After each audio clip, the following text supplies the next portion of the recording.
आज हम गोविंद गुरु विश्वविद्यालय के बीए पार्ट थर्ड भूगोल के द्वितीय प्रश्न पत्र के लिए राजस्थान के भूगोल के अंतर्गत आज हम राजस्थान नाम की ऐतिहासिक पृष्ठभूमि के बारे में अध्ययन करेंगे कि राजस्थान के प्राचीन नाम क्या क्या रहे हैं, किन किन प्रदेशों को किस किस नाम से जाना जाता था, उसके बारे में हम विस्तार से अध्ययन करेंगे। सबसे पहले हम यहाँ देखते हैं बीकानेर और जोधपुर का भाग है जो जांगल देश के नाम से जाना जाता था। बीकानेर जो और जोधपुर वाला जो इलाका था उसको प्राचीन में ये जांगल देश कहलाता था। आज भी बीकानेर राज्य के राज्य चिन्ह में जगलंधर लिखा हुआ है।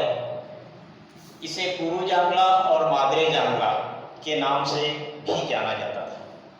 कुरु और माद्रे दोनों पड़ोसी देश रहे हैं और आसपास के जो जांगल प्रदेश था और जांगल प्रदेश के जो आसपास का भाग था उसको सपादारक्ष के नाम से जाना जाता था। जांगल देश के विस्तार से इसका आगे होगा बीकानेर, जोधपुर, इसके बाद यहाँ सांभर तक इसका विस्तार हो जाने से इस जांगल देश की जो राजधानी है वो शाकंभरी बनी, जो वर्तमान में सांभर के क्षेत्र के अंतर्गत आती है। इसी तरह से इस जांगल देश का या जांगल प्रदेश का विस्तार और भी आगे होता गया। अजमेर, मारवाड़, बीकानेर, दिल्ली व मेवाड़ राज्य इसके अंतर्गत इनके भाग सम्मिलित थे, जिसकी राजधानी अजमेर थी इस जांगल प्रदेश की। तब इस अजमेर जब राजधानी थी तो ये इतना बड़ा बहुत बड़ा भाग इसके अंतर्गत सम्मिलित था। अब हम उत्तर पश्चिमी अलवर को कुरु देश के नाम से जाना जाता था। दक्षिण पश्चिमी अलवर को मत्स्य देश के नाम से जाना जाता था और इसके पूर्वी भाग को सूरसेन, जिसके अंतर्गत भरतपुर, धौलपुर और करौली, भरतपुर, धौलपुर और करौली का जो क्षेत्र है वो सूरसेन देश के अंतर्गत आता है।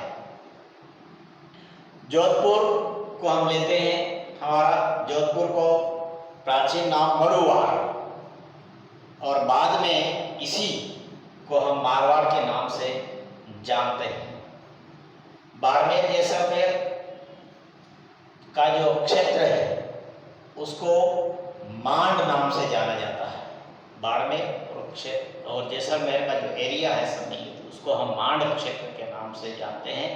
बाद में इसको वल और दुग्गल प्रदेश के नाम से भी जाना जाता है। बाड़मेर स्पेशली इसको श्रीमाल कहा जाता था और बाद में इसको भीमाल के नाम से जाना जाने लगा।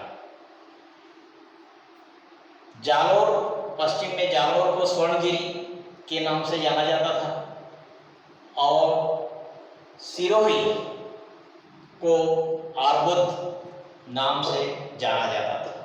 सिरोही और आबू के बीच का जो क्षेत्र था उसको चंद्रवती के नाम से जाना जाता था। चंद्रवती यहाँ पर प्राचीन सभ्यता भी विकसित हुई है। और हम पश्चिम में चलते हैं, कोटा और बूंदी, पूर्वी भाग में हम कोटा और बूंदी की ओर चलते हैं। तो कोटा बूंदी दोनों को मिला करके इसको है कहा जाता है और उसको बाद में हाड़ौती के नाम से जाना जाता है। हमारा जो मेवाड़ का जो उदयपुर का क्षेत्र है इसको शिवी नाम से जाना जाता था। शिवी उदयपुर का क्षेत्र इस सीवी देश की राजधानी मध्यमिका थी। बाद में इसको नगरी के नाम से जाना जाता था। ये जो मध्यमिका या नगरी है, जो चित्तौड़ से 11 किलोमीटर उत्तर में स्थित है। इस सीवी में मेव जाति का आधिपत्य था और इनका बार बार मल्लेच्छों से युद्ध होता रहता था। इसी को मेघ या मेघपाट या प्रागवाट के नाम से भी जाना जाता है। इसलिए उदयपुर का देन हम दक्षिण में आते हैं व्याघ्रवाट, जिसमें बांसवाड़ा और डूंगरपुर जिले सम्मिलित हैं। व्याघ्रवाट और बाद में इसे वागड़ प्रदेश के नाम से जाना जाता है।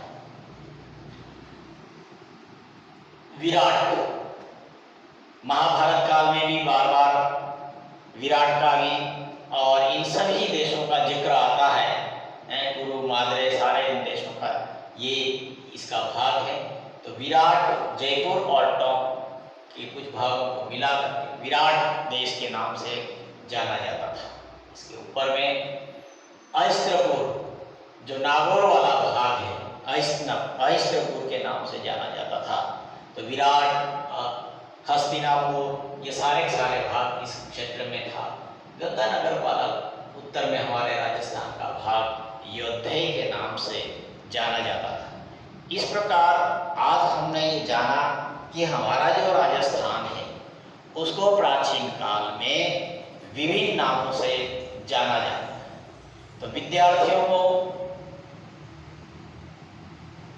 विभिन्न जो प्रतियोगिताएं होती है उसके अंतर्गत अलग अलग देशों को कौन सा भाग किस जिले में कहाँ पर है, इस प्रकार से प्रश्न पूछे जाते हैं।